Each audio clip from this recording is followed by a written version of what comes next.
Génome et histoire humaine.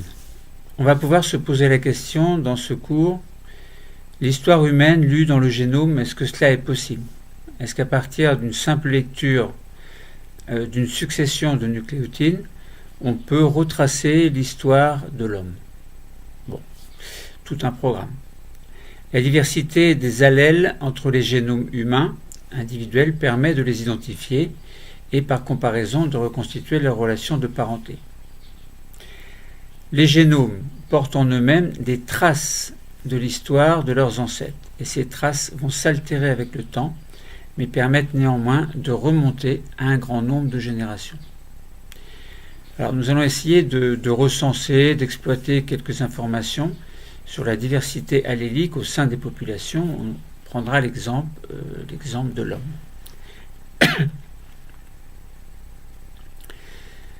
Alors, on avait vu donc qu'il existait une certaine identité génétique. Alors, il suffit de connaître toute la séquence, la séquence intégrale d'un génome, donc question nucléotide, pour dire, l'homme, il a tel nombre de nucléotides correspondant à son programme génétique, sachant que, évidemment, ce programme est divisé en plusieurs parties. Il y a des allèles, des gènes, etc. Bon, ce n'est pas l'objet de l'étude aujourd'hui. Donc l'identité génétique, elle découle du séquençage des génomes humains.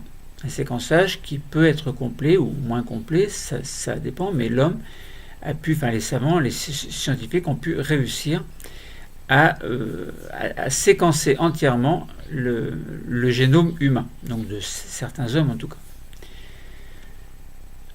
Donc on va essayer de trouver quelques informations qui vont provenir de comparaisons de génomes et on va essayer de comprendre à travers deux méthodes la reconstitution de l'histoire humaine. Alors on ne va pas évidemment reconstituer l'histoire humaine dans son intégralité, mais il s'agit juste de donner des pistes. Alors on va parler dans une première méthode d'haplotype. Alors haplogroupe, on va dire plutôt haplogroupe. Bon, les haplogroupes sont basés sur le fait que les chromosomes Y sont portés par tous les hommes, le côté masculin. Et on pourrait faire de même sur le matériel génétique des mitochondries chez les femmes. Bon, là, on va s'occuper des hommes. Bon, alors, les résultats seraient les mêmes. Bon, mais là, on va simplement s'occuper de ce qui concerne le chromosome Y. Donc, ces chromosomes Y ne se recombinent pas. Il n'y a pas de recombinaison. Alors, c'est une notion qu'on n'étudie pas en seconde. Donc, il est possible que certains élèves aient du mal à comprendre, donc quelques petites explications seraient les bienvenues. Bon, ce que nous n'allons pas faire ici. Les mutations que portent ces chromosomes Y sont héritées, on va dire, en bloc de génération en génération. Un haplogroupe va correspondre à un tel groupe de mutations héritées en commun et qui peuvent être utilisés pour retracer des parentés chromosomiques.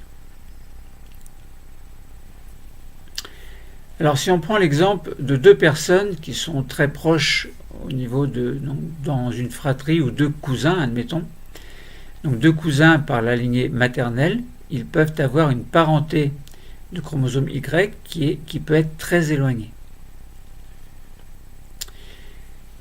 Leur parenté est proche. Alors, comment est-ce qu'on peut expliquer cela?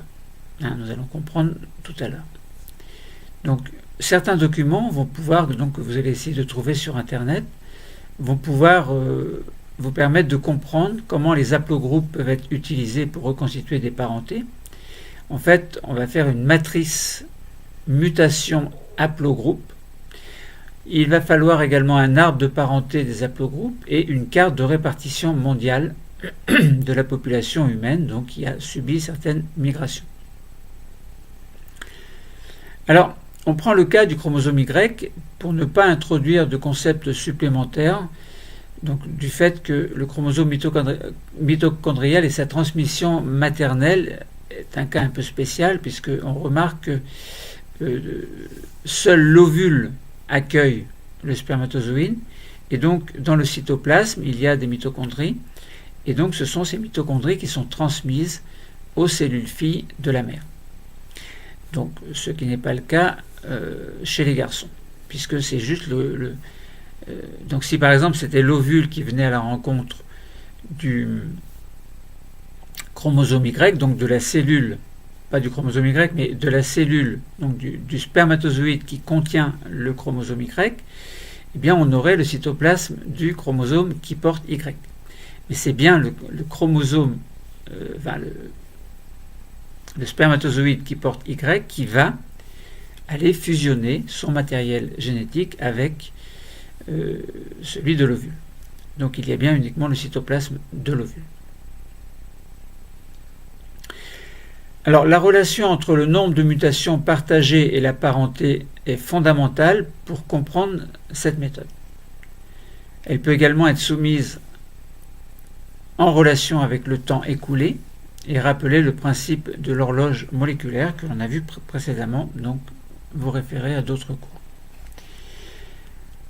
Ensuite, deuxième méthode va présenter une approche de la question de l'origine de l'homme d'aujourd'hui, en s'intéressant à la diversité allélique de manière générale. Les données sont issues d'un programme qui a été établi il y a quelque temps et qui s'appelle 1000 génomes. Donc, ce qui va permettre de mettre en relation une perte de diversité génétique en relation avec l'effet fondateur associé aux migrations humaines successives. Alors, essayons de comprendre un petit peu cette histoire humaine qui peut être lue dans le génome. Que va nous apprendre la comparaison des génomes actuels sur l'histoire récente de l'humanité ? Il faut savoir que la diversité génétique est liée aux mutations accumulées de génération en génération et qui tendent donc à augmenter au cours du temps. En comparant les génomes actuels, on peut comparer la diversité des populations et reconstituer les principales étapes de l'histoire humaine récente du moins. Alors essayons de reconstituer les parentés entre les groupes humains. Alors c'est quelque chose d'assez compliqué. Donc on a bien une matrice où l'on nous présente le nom des mutations, par exemple M168. Alors on parle, donc on nous dit 1, 2, 7, 0, 2, 6, 2, 0, 6, 2. Donc 1270 suivi de 2062 et C vers T, ça veut dire qu'une mutation ponctuelle s'est produite. Et on nous présente donc également les haplogroupes, par exemple l'haplogroupe C, il y a bien eu la mutation C vers T correspondant à la mutation M168. Voilà, donc il y a également la mutation P143 et M130, donc il y a bien eu des mutations dans ces trois cas-là. Alors concernant M168 pour l'haplogroupe C, on a C vers T, et pour P143, on a G vers A, et pour M130, on a bien C vers T. Donc on a bien des mutations ponctuelles. Donc on a différents haplogroupes, par exemple C, D, E, F, G, H. Bon, il faut regarder la matrice et on voit très bien la position, donc le positionnement des haplogroupes et des mutations.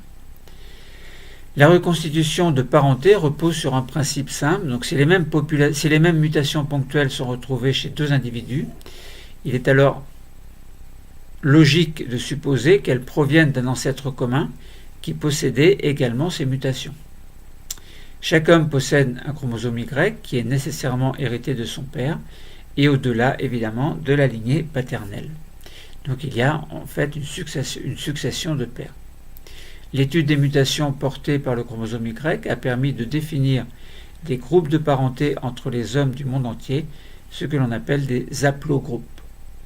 Donc la matrice, comme je vous en ai parlé, elle montre comment de tels groupes peuvent être constitués par le partage de certains variants de 8 marqueurs génétiques dans ce cas-là.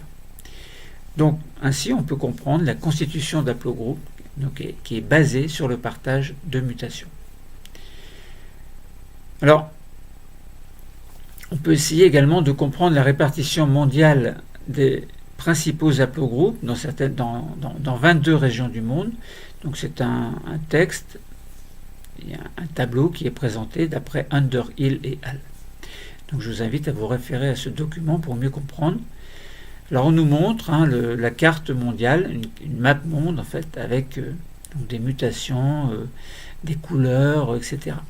Bon, je vais vous en parler un petit peu après.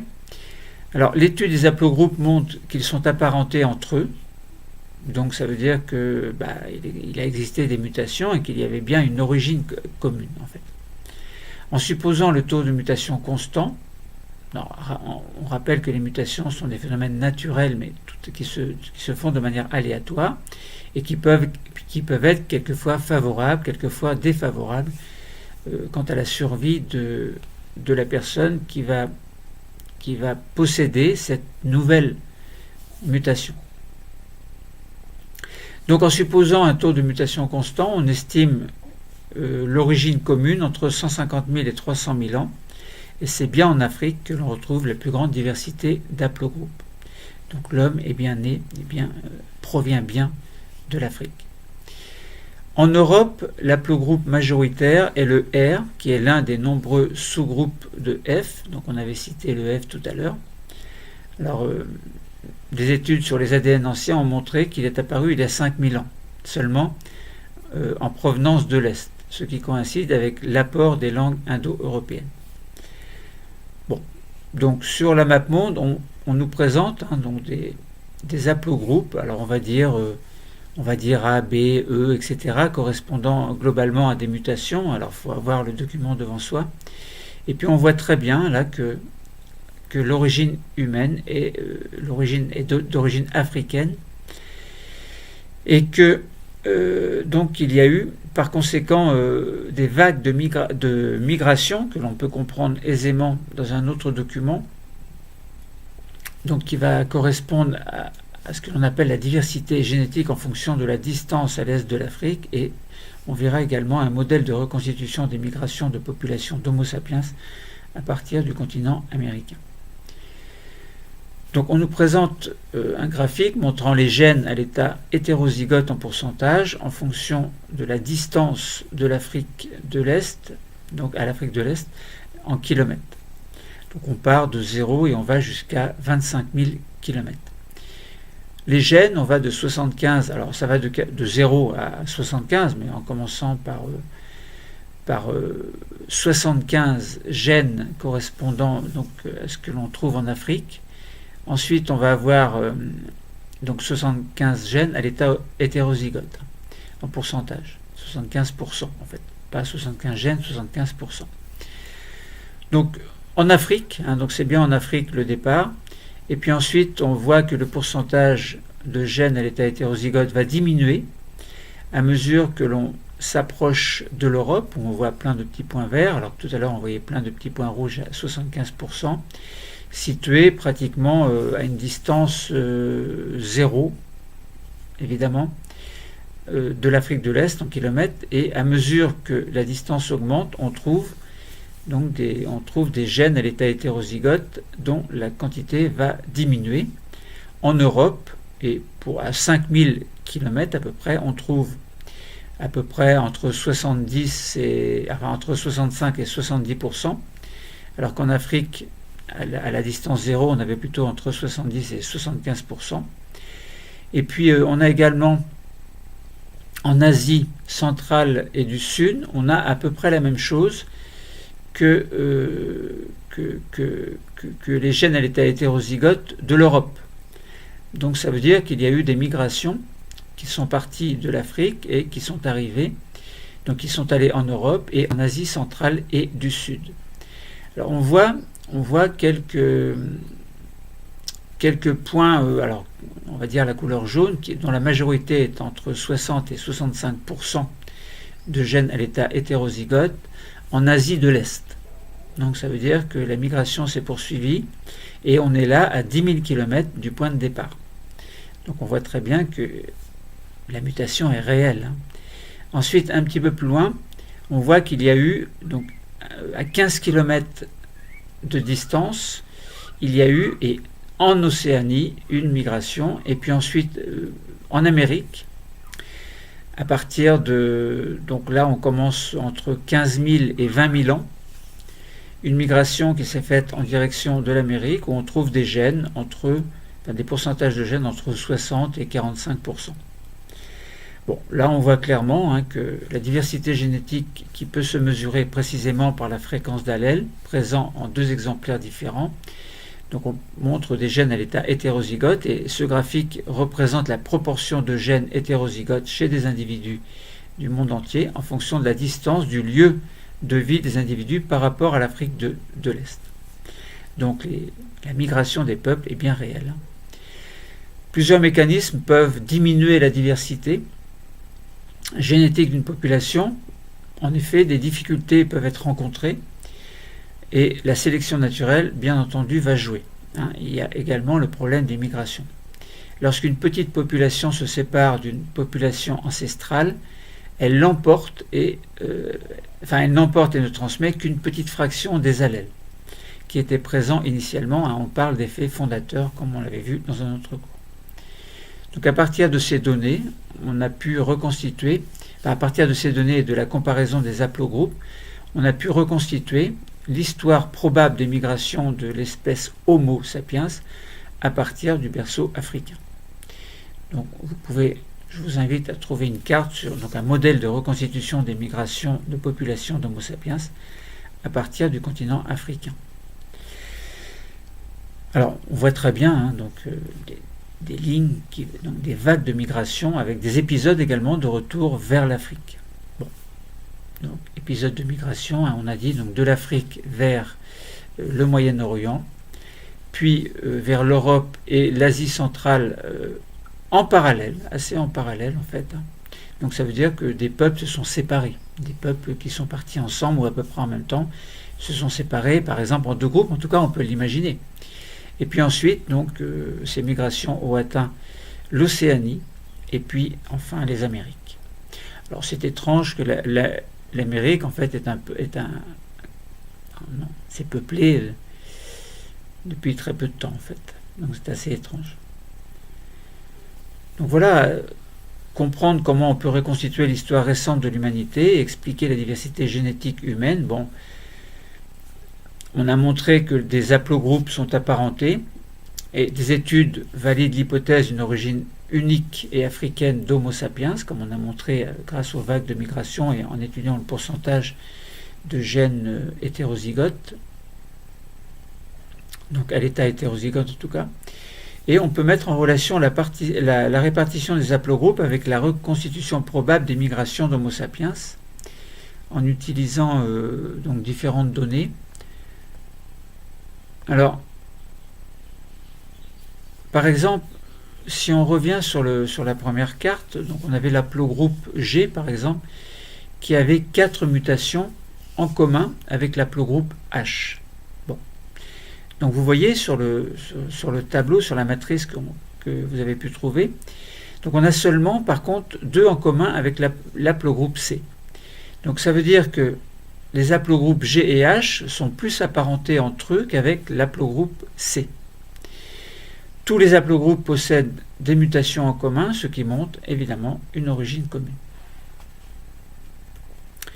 Alors les haplogroupes, on a dit, ont une origine commune et ils sont plus proches de la racine, enfin les plus proches de la racine sont A, B et E. Donc ce sont des haplogroupes qui sont localisés en Afrique, donc tout concorde bien. Et la diversité génétique la plus élevée est retrouvée en Afrique, ce qui paraît un peu logique. Et la diversité va diminuer progressivement avec l'éloignement par rapport à l'Afrique, et tous ces arguments sont bien en faveur et confirment sont bien en faveur d'une origine africaine. On peut remarquer que l'aplogroupe Q est retrouvé en Amérique et en Asie centrale. Donc il y a eu des migrations depuis au moins 11 000 ans. et l'aplogroupe R est retrouvé en Asie centrale, en Océanie et en Europe. Donc migration d'Asie en Europe et d'Asie en Océanie. L'aplogroupe C, lui, est en Asie et en Océanie. Ainsi, à travers l'ensemble des documents, on voit bien que tous les hommes modernes, donc Homo sapiens, ont bien une origine commune africaine. On voit bien que la diversité des populations humaines actuelles s'explique par diverses vagues migratoires, y compris des retours en Afrique, donc colonisant ainsi l'ensemble de la planète. Et ces résultats sont globalement cohérents avec la localisation et l'âge des fossiles que l'on peut trouver. Donc on peut donner l'âge de quelques fossiles qui ont été retrouvés, par exemple moins 40 000 ans en Italie, moins 120 000 ans également. Alors quelque part en Europe, pas très loin de l'Italie, on peut retrouver moins 160 000 ans en Afrique, moins 195 000 ans en Afrique de l'Est, etc., etc., etc. Bon. Et il y a moins 11 000 ans, on a retrouvé donc un fossile, probablement une personne qui commençait seulement la migration en direction du continent américain.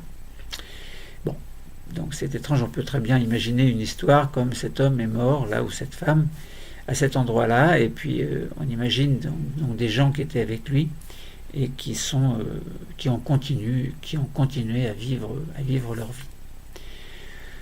Bon voilà, ça, ce sont des documents qui sont pas faciles à comprendre. Il faut avoir les documents devant vous. Moi, vous avez remarqué que je vous explique les choses, mais je ne mets pas de documents pour des raisons de droit d'auteur que je respecte tout à fait. Voilà, histoire humaine lue dans son génome. On a bien appris la comparaison des génomes actuels sur l'histoire récente de l'humanité. Eh bien, ce qui nous montre qu'on a bien une origine africaine. Le cours est terminé. Merci.